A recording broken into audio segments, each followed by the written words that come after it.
Okay. Anyway, that's enough helium talk. Let's get to the AMA now. Okay. All right. So first question from the AMA is YFI, which is Yearn Finance, still the leader when it comes to DeFi, vaults, and innovation? Okay. Good question. Good question. So I always like to go to DeFi Pulse to just kind of see how projects stack up.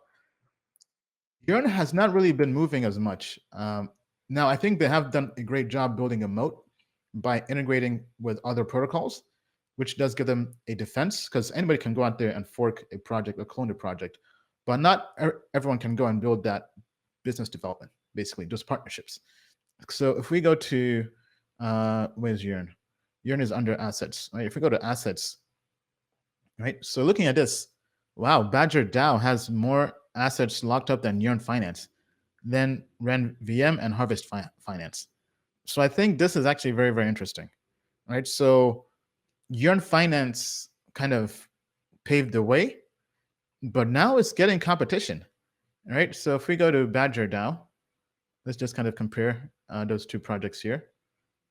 And then Harvest Finance. Now, Harvest Finance got hacked, I think twice.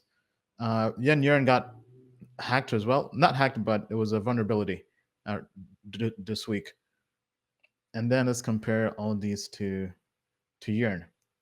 So I think it's hard to say now. I think I still like Yearn, but other projects are catching up, right? So looking here, Badger, right? This is community that rules everything, kind of the same thing. It's a DAO, but this is really designed to be for the Bitcoin ecosystem on Ethereum.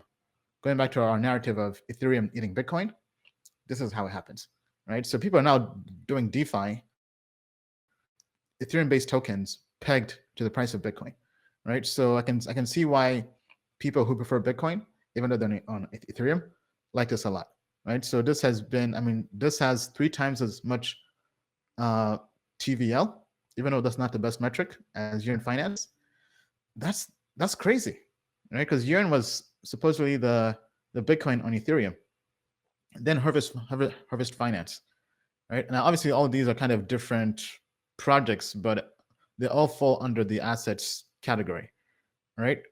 So here we have stablecoins, ETH 2.0, BTC. I mean, I would still say from an innovation standpoint, the entire Ethereum community is always looking at Yearn and what they're doing, right? Andre is one of the most popular developers in all of crypto, right? But short term, people in crypto like to go where the gains are, right? So a new project can launch, but if the yield farming returns are crazy, people will be reckless for a short time, right? But the question is, can people be reckless long enough before Yearn Finance kind of bounces back? That's the question. If you were to ask me long term, if I had to pick between these 3 projects, I would still say Yearn Finance, just because it's been around longer. It's more battle tested, even though it was recently hacked. But I think they're doing a great job with their business development and integrating with other protocols and really just fostering that whole composability narrative, which I think is crucial for DeFi. So short term, right now, Yearn is not doing well, but I think Yearn can always bounce back. Bill, what do you think? Yes, I think Yearn can bounce back. And I think one of the lessons that, we've all seen this week is that all of these DeFi coins, the ones that were on Coinbase that were kind of given up for dead, anything that gets put on Coinbase can't go up until Aave does a 3X, right? Right. I mean, I think Yearn, if it holds 30, it can wind up at 44K. I think Badger, okay, if you look at it, obviously it's gone straight up, right? But, there is room for Badger to go above 100, right? And we have seen in DeFi when something gets really hot, Aave is a great example of, Aave went from 250 to 500 like that. So Badger could do the same thing. I think Badger, I talked about this on another interview, Badger is also memeable, I think. So it's easy. It's easy to market this. Right. So it's easy to market these type of coins.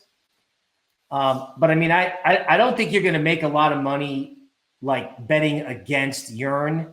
And the market has proven that it pays to hodl the good projects, even Compound, which again was given up for dead, which came screaming back to its initial Coinbase listing high.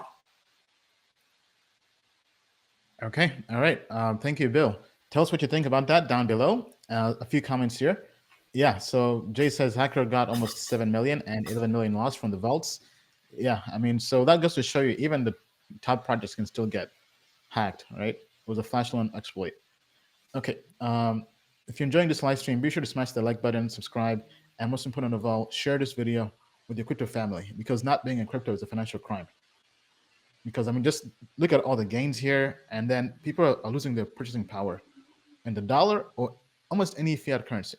So spread the love, spread the gains, and spread this live stream to them. Token Metrics is a cryptocurrency investment platform that helps users leverage machine learning to become better crypto investors. Our in-depth analysis helps eliminate the emotions of investing, find profitable investment opportunities, and filters out scams. Learn more at tokenmetrics.com.